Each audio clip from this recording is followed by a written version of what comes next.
അങ്ങനെ 3 പ്രധാനപ്പെട്ട കാര്യങ്ങളാണ് ഇന്ന് EPL സംഭവിച്ചത്. സ്പേഴ്സ് എന്തായാലും അടുത്ത സീസണിൽ UCL കളിക്കാൻ ഉണ്ടാവില്ല. ആസ്റ്റൺ വില്ല ഒഫീഷ്യലായിട്ട് UCLലേക്ക് ക്വാളിഫൈ ചെയ്തിരിക്കുകയാണ്. എനിക്ക് തോന്നുന്നു ആർസണലിന്റെ ഈ വർഷത്തെ ടൈറ്റിൽ ഹോപ്പുകൾ ഏതാണ്ട് അവസാനിച്ചു എന്ന് പറയേണ്ടി വരും. Welcome to Mallu football. അപ്പോൾ നിങ്ങൾ ഈ ചാനൽ സബ്സ്ക്രൈബ് ചെയ്തില്ലെങ്കിൽ നിങ്ങളെ സപ്പോർട്ട് പ്രതീക്ഷിക്കുന്നു. ഒരുപാട് പേര് സ്പേഴ്സ് അറിഞ്ഞുകൊണ്ട് തോറ്റു കൊടുത്തു എന്നുള്ള കമന്റ്സ് ഒക്കെ സോഷ്യൽ മീഡിയയിലൂടെ പുറത്തേക്ക് വരുന്നുണ്ട്. അതിലൊന്നും ഒരു കാര്യവുമില്ല. നിങ്ങൾ സ്പേഴ്സിനെ ഫോളോ ചെയ്യുന്ന ഒരാളാണെങ്കിൽ കഴിഞ്ഞ 5-6 വീക്കിലെ പെർഫോമൻസ് നോക്കിക്കഴിഞ്ഞാൽ one of the best first half performance ആണ് ഇന്ന് സിറ്റിക്കെതിരെ നമ്മൾ കണ്ടത്. ലെഫ്റ്റ് വിങ്ങിൽ നമുക്ക് വീക്ക്നെസ് ഉണ്ടായിരുന്നു. ഡോജി പോയതിനു ശേഷം കാര്യമായിട്ടുള്ള ഒരു ഇമ്പാക്റ്റ് കൊണ്ടുവരാൻ ലെഫ്റ്റ് വിങ്ങിലൂടെ നമുക്ക് കഴിഞ്ഞിട്ടില്ല. ഇന്ന് മിക്കി വാൻഡവിനെ ആൻഡ് ലെഫ്റ്റ് ഹാൻഡ് സൈഡിൽ കളിപ്പിച്ചു. ഡ്രാഗോസിനെ ഡിഫൻസിലേക്ക് കൊണ്ടുവന്നു. ഒരു വെൽക്കം ചേഞ്ച് ആയിട്ടാണ് എനിക്ക് തോന്നിയിട്ടുള്ളത്. നമ്മൾ നന്നായിട്ട് തന്നെ പൊസിഷൻ ഡോമിനേറ്റ് ചെയ്യുന്നുണ്ടായിരുന്നു. ചാൻസുകൾ ക്രിയേറ്റ് ചെയ്തു. വളരെ കൃത്യമായിട്ട് പ്രസ് ചെയ്തുകൊണ്ട് ബോൾ റിക്കവർ ചെയ്യുന്ന കാഴ്ചയൊക്കെ ഫസ്റ്റ് ഹാഫിൽ കണ്ടു. നമ്മുടെ സിറ്റി സൈഡിൽ നിന്ന് സാധാരണ കാണാറുള്ള ഫ്രീ ഫ്ലോയിങ് അറ്റാക്കിംഗ് ഫുട്ബോൾ ഇന്ന് പരിധിവരെ തടഞ്ഞു വെക്കാൻ നമ്മളെ കൊണ്ട് കഴിഞ്ഞു.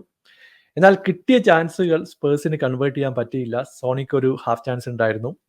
ജോൺസന് ഒരു ചാൻസ് കിട്ടി. പക്ഷേ ഇതൊന്നും യൂട്ടിലൈസ് ചെയ്യാൻ നമുക്ക് കഴിയാതെ പോയി എന്ന് പറയേണ്ടി വരും.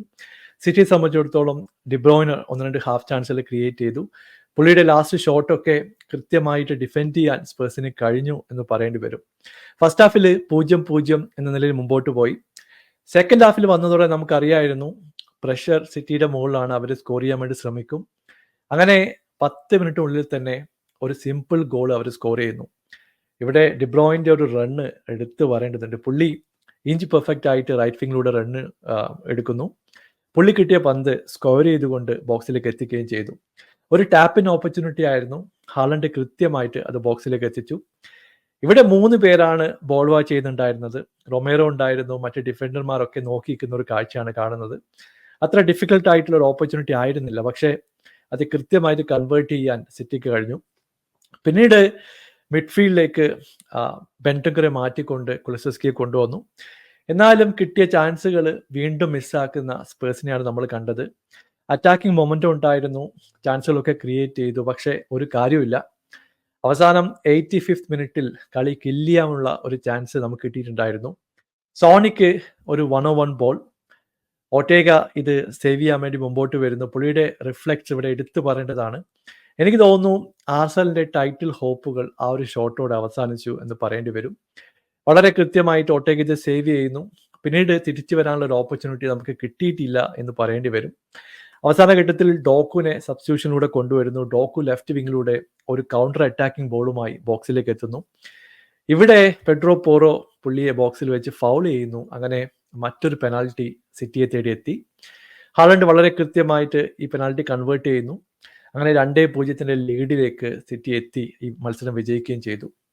വികാരിയോടെ ഒരു ഡീസൻറ്റ് പെർഫോമൻസ് നമ്മൾ കണ്ടു.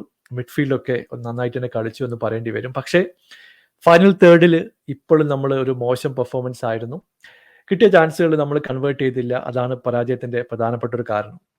ഇതിനിടെ സ്റ്റേഡിയത്തിൽ നടന്ന കുറച്ച് കാര്യങ്ങളെ പറ്റി ഡിസ്കസ് ചെയ്യേണ്ടതുണ്ട്. ഫാൻസൊക്കെ പോസ്റ്റക്കോഗ്ലു ആയിട്ട് ഒരു കോൺവെർസേഷനിൽ ഏർപ്പെടുന്നതൊക്കെ ഇപ്പോൾ സോഷ്യൽ മീഡിയ കാണുന്നുണ്ട്. അറിഞ്ഞുകൊണ്ട് തോറ്റു കൊടുക്കാൻ വേണ്ടി ചില ഫാൻസൊക്കെ അപ്പീൽ ചെയ്യുന്ന കാഴ്ചയൊക്കെ നമ്മൾ കണ്ടു. നമുക്കറിയാം വളരെ ഇമോഷണൽ ആയിട്ടുള്ള ഒരു പറ്റം ഫാൻസ് സ്പേഴ്സിനുണ്ട്. അവര് UCL നഷ്ടപ്പെട്ടായാലും സാരമില്ല, ആർസണലിന് കപ്പടിക്കരുത് എന്നുള്ളൊരു മെന്റാലിറ്റിയോടെയാണ് കളി കാണാൻ എത്തിയത് എന്നത് വസ്തുത തന്നെയാണ്. എല്ലാ ഫാൻസിനെയും ആ ഒരു ഗണത്തിൽ പെടുത്തേണ്ട കാര്യമില്ല. എന്നിരുന്നാലും പോസ്റ്റ് മാച്ച് കമന്റ് എന്ന രീതിയിൽ ആൻഡ് പോസ്റ്റക്കോഗ്ലു ഇങ്ങനെ പറയാനുള്ള പ്രധാനപ്പെട്ട കാരണം സ്പേഴ്സിന്റെ ഫാൻ ബേസ് ഭയങ്കര ഫ്രജയിലാണ്, ഒരു കാര്യമായിട്ടുള്ള അടിത്തറയില്ല എന്ന രീതിയിലാണ് പുള്ളി പോസ്റ്റ് മാച്ച് പ്രസ് കോൺഫറൻസിൽ പറഞ്ഞിട്ടുള്ളത്. പക്ഷേ അതുകൊണ്ടൊന്നും ഇന്നത്തെ പെർഫോമൻസിനെ റീപ്ലേസ് ചെയ്യാൻ സാധിക്കില്ല എന്നുള്ളത് വസ്തുതയാണ്. നമ്മൾ സിറ്റിയായിട്ട് ഏറ്റുമുട്ടുമ്പോൾ കൃത്യമായിട്ടുള്ള ചാൻസുകൾ എടുത്തിട്ടില്ലെങ്കിൽ തോൽവിയിലേക്ക് പോകും എന്നതിൽ യാതൊരു സംശയവുമില്ല. എന്തായാലും നല്ലൊരു മത്സരമാണ് ഇന്ന് കണ്ടത്. Thank you so much for watching. Bye for now.